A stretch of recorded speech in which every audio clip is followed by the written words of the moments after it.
ഇപ്പം super market hyper മാർക്കറ്റിലെ എല്ലാവരുടെയും ഒരു പ്രശ്നമാണ്. സ്റ്റാഫ് വരും, കുറച്ചു കാലം നിൽക്കും, അവർ പോവും. കൃത്യമായിട്ട് ഒരു പീരീഡ് അവരെ വർക്ക് ചെയ്യിപ്പിക്കാൻ ആർക്കും സാധിക്കുന്നില്ല, പ്രത്യേകിച്ച് ഇപ്പോഴത്തെ യങ് ജനറേഷൻ. അപ്പോൾ നിങ്ങൾ ചോദിച്ച ചോദ്യവും അത് തന്നെയാണ്, സ്റ്റാഫിന് സ്ഥിരമായിട്ട് നിൽക്കാൻ എന്ത് ചെയ്യണം? ഇപ്പം കൺസൾട്ടൻസിയുടെ ഭാഗമായിട്ട് ഞാൻ പ്രോജക്റ്റ് അനാലിസിസ് ചെയ്യാൻ പോകുമ്പോൾ വെച്ചാൽ അവിടുത്തെ നിലവിലുള്ള സിസ്റ്റം പഠിക്കാൻ പോകുമ്പോൾ ഞാൻ മനസ്സിലാക്കിയ ഒരു കാര്യം എന്താണെന്ന് വെച്ചാൽ, നല്ല കഴിവുള്ളവർ കിട്ടാനില്ല. കിട്ടിയാൽ തന്നെ അവർ കൂടെ നിൽക്കുകയില്ല. 10-15 കൊല്ലമായിട്ട് കൂടെ നിൽക്കുന്ന കുറച്ച് പഴയ സ്റ്റാഫ് അവരുണ്ടാവും എപ്പോഴും കൂടെ. അവർക്ക് പുറത്തു പോയാൽ വേറെ ജോലി കിട്ടിയല്ലോ കേട്ടോ. ഇനി അതോടെ ഒന്ന് മനസ്സിലാക്കണം നിങ്ങൾ. അവരിനി 15-18 കൊല്ലമായിട്ട് ഒരു സൂപ്പർ മാർക്കറ്റിൽ, ഹൈപ്പർ മാർക്കറ്റിൽ, അല്ലെ നമ്മുടെ വെയർ ഹൗസിൽ, നമ്മുടെ സ്റ്റോറിലൊക്കെ വർക്ക് ചെയ്യുന്നവർക്ക് ഇനി പുറത്തു പോയി അവിടെ ജോലി കിട്ടാൻ അവർക്കൊരു ജോലി കിട്ടുകയില്ല. അതുമല്ല, പുതിയ ജനറേഷനുമായിട്ട് അവർക്ക് ഒത്തുചേരാൻ പോകാനും പറ്റില്ല. അവിടെ അവരെക്കാനും അവിടെ തന്നെ ഉണ്ടാവും. വലിയ കാര്യമായ പ്രയോജനമൊന്നും അവർക്ക് ഉണ്ടാവുകയില്ല. അതും ഒരു സത്യമാണ്. അപ്പം നമ്മുടെ സ്റ്റാഫ്, പുതിയതായിട്ട് എടുക്കുന്ന സ്റ്റാഫ്, നല്ല കപ്പാസിറ്റി ഉള്ളവർ, നല്ല കഴിവുള്ളവർ ഒക്കെ അവരെയൊക്കെ നമ്മൾ ഹയർ ചെയ്യുമ്പോൾ നമ്മൾ ആദ്യം ചിന്തിക്കേണ്ടത് എന്താണെന്ന് വെച്ചാൽ, നമുക്കൊരു ഹയറിംഗ് സ്ട്രാറ്റജി ഉണ്ടോ? നമ്മൾ ചിന്തിക്കണം, ഒരു സ്ട്രാറ്റജി ഉണ്ടോ? നമുക്കൊരു HR സിസ്റ്റം ഉണ്ടോ? ട്രെയിനിങ് ആൻഡ് ഡെവലപ്മെന്റ് പ്രോഗ്രാം നമുക്കുണ്ടോ? ഇതൊക്കെ ഉണ്ടെങ്കിലേ ഇപ്പോഴത്തെ സ്റ്റാഫ് നിൽക്കുകയുള്ളൂ. കാര്യം അവർക്ക് കരിയറിൽ ഗ്രോത്ത് വേണമെന്ന് വലിയ ആഗ്രഹമുള്ളവരാണ്. ചിലപ്പം ചെറിയ ഒരു സൂപ്പർ മാർക്കറ്റ് ഒരു ക്യാഷ്യർ ആയിരിക്കാം, അയാൾക്ക് സൂപ്പർവൈസർ ആണെന്ന് ആഗ്രഹമില്ലേ? സൂപ്പർവൈസറിൽ നിന്ന് നെക്സ്റ്റ് ലെവൽ അയാൾക്ക് സ്റ്റോർ മാനേജറോ ബയ്യറോ ഒക്കെ ആകണമെന്ന് ആഗ്രഹമില്ലേ? തീർച്ചയായിട്ടും ഉണ്ടാവും. അതിനൊക്കെ പറ്റിയ ഒരു എൻവയോൺമെന്റ് നിങ്ങളുടെ സ്റ്റോറിലുണ്ടോ എന്ന് നിങ്ങളൊന്ന് ചിന്തിക്കുക. അതൊക്കെ നന്നായിട്ട് സെറ്റ് ചെയ്ത് ഭംഗിയായിട്ട് ഒരു ടീമിനെ ഡെവലപ്പ് ചെയ്യാൻ വളരെ എളുപ്പമാണ്. അല്ലാതെ ഇതൊന്നുമില്ല, സ്റ്റാഫിനെ എടുക്കുക, സാലറി പറയുക, വർക്ക് ചെയ്തോളുക, മറ്റൊന്നും യാതൊന്നും ഇല്ല. അവിടെ ഒന്നുമില്ല. ആ രീതിയിൽ ഒരു സ്റ്റോർ മുമ്പോട്ട് പോയി കഴിയുമ്പോഴാണ് അവരാണ് ഇതുപോലെയുള്ള പ്രശ്നങ്ങളെ ഫേസ് ചെയ്യുന്നവർ.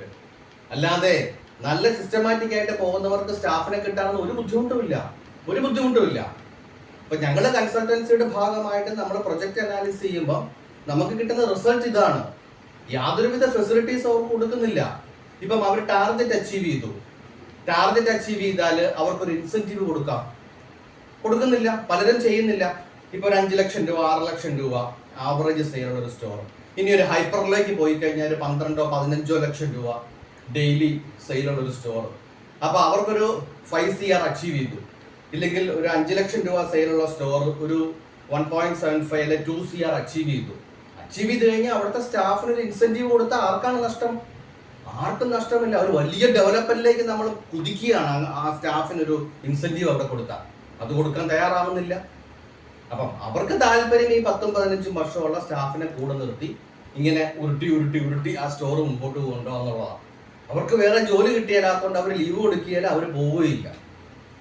അപ്പൊ അതിൽ നിന്നൊക്കെ മാറി ഒരു ഹയറിംഗ് സിസ്റ്റവും ഒരു HR പോളിസിയും ഒരു ട്രെയിനിങ് ആൻഡ് ഡെവലപ്മെന്റ് പ്രോഗ്രാമും ഒക്കെ നടത്തി റെഗുലർ ആയിട്ട് കൂടെ നിൽക്കാൻ പറ്റുന്ന കപ്പാസിറ്റി ഉള്ള ആൾക്കാരെ കൂടെ നിർത്തി നെക്സ്റ്റ് ലെവലിലേക്ക് നമ്മുടെ സ്റ്റോർ ഡെവലപ്പ് ചെയ്യാൻ സാധിക്കും എന്നുള്ളതിന് യാതൊരു തർക്കവുമില്ല.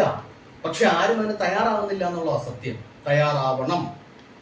തയ്യാറാകുന്നില്ലെങ്കിൽ ഇനിയുള്ള ജനറേഷനിൽ നമുക്കൊരു സ്റ്റാഫിനെ കിട്ടില്ല, ഒരിക്കലും കിട്ടില്ല. കിട്ടും 1 മാസം, 2 മാസം, 3 മാസം, അടുത്ത ജോലി കിട്ടുമ്പോൾ അവരങ്ങ് പോകും. അത് മതിയോ? അത് പോരാ.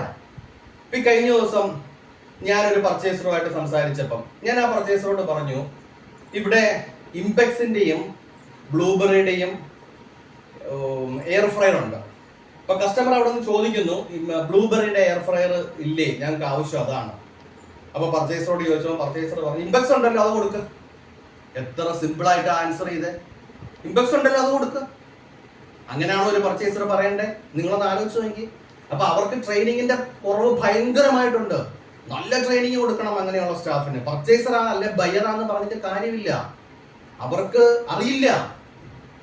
അപ്പം ബ്ലൂബെറി വാങ്ങിക്കാന്ന് കസ്റ്റമർക്ക് ഇംപെക്സ് കൊടുത്തു വിടാൻ പറഞ്ഞാൽ എന്താണ് അതിനകത്ത്?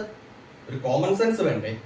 അപ്പൊ അതുകൊണ്ട് ഞാൻ പറഞ്ഞു വരുന്നത് ഇതാണ്, നല്ല സിസ്റ്റംസ് ഫോളോ ചെയ്യുക. സ്റ്റാഫ് എത്ര കാലം വേണം നിങ്ങളുടെ കൂടെ നിൽക്കും. ആൻസർ മനസ്സിലായെന്ന് വിചാരിക്കുന്നു. Thank you.